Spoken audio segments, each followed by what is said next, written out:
Today I'm going to talk about why I love Tiny Echo. The reason the introduction of the game is in the first sentence of this video is because I've got to talk about a few opinions before we get into everything. So let's sit by the fire and get this video underway.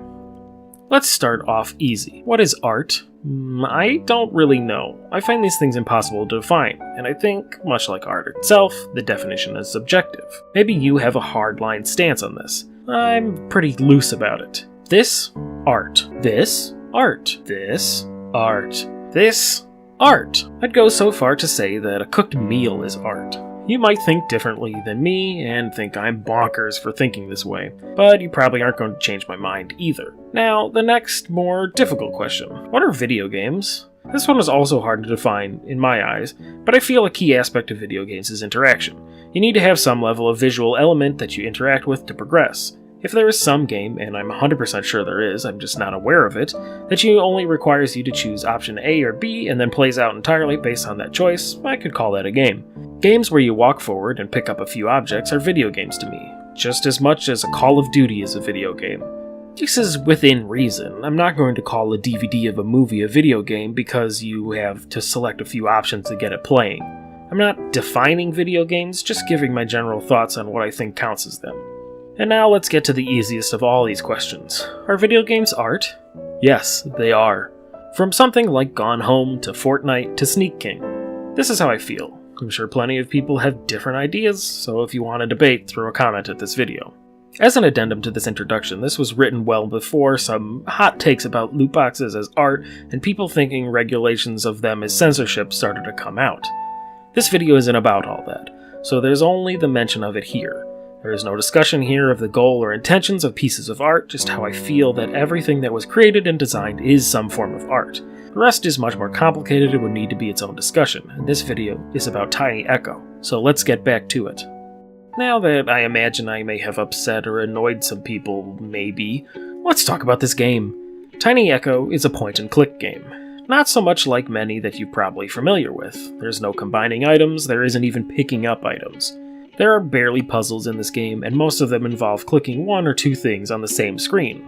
This is why I had the whole talk about what video games and art are, because this game has minimal interaction and, well, just look at it. I feel this game is basically a short tour through an art exhibit. This game has beautiful art, and it's fun to walk your little dude around the environments. I find myself just wanting to look around and see the world and some of the minor changes I made along the way. This is what I mean by it feeling like going through an art exhibit. You guide yourself through the simple world, experiencing the art as you work your way towards delivering all the letters you have to deliver to the different creatures. Plenty of these letters just have you walking up to the individual who wants it. Some of them will have an extra thing that they need, which can be usually found on the same screen, and a few of the letters are blocked behind something that needs to be changed on a completely different screen. The game itself is quite easy and probably takes around an hour or so. Sometimes I'm in the mood to just sit down and see the end of the game without spending too much time. I do enjoy games that last a long time, but sometimes you just want something short and sweet. This game also tells a story about a world through the interactions that come from your letter deliveries. I imagine this could be up to interpretation, but I'm pretty sure I know what I think it's about.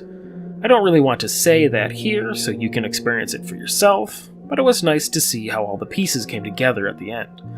I think this game knew exactly what it wanted to say, and said it quite simply. Now, I did have a few issues with the game while playing it. There could be a bit of backtracking when you need something on a different screen, or if you just think that you do.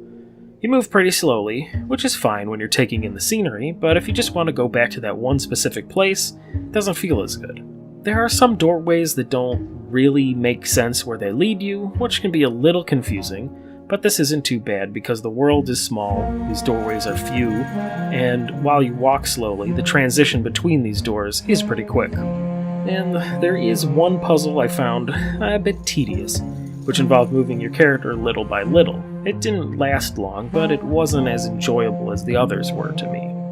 The soundtrack is sweet and soothing. It helps complete the whole picture, allowing you to relax while you look at some pretty art and explore a tiny world.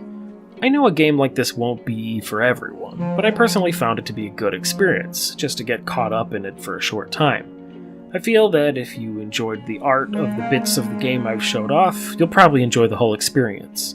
If you're unsure about how you feel about games like this, you might want to check it out on sale. It won't be very expensive, and it won't take too much time to find out.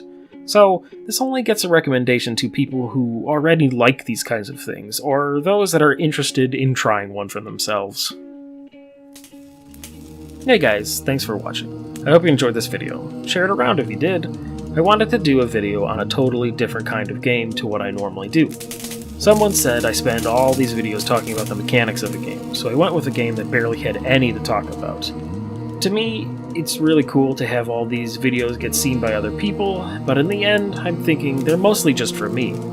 I like to talk about these games, and this provides me a way to do it in a clear and organized way, as well as being a little bit of a creative outlet for me. This is a series about why I love certain games, so I want these videos to be unapologetically me, even if they don't always work. So, in keeping with that idea, the next video will be another different one, that I just have to make myself figure out how the hell to actually do it.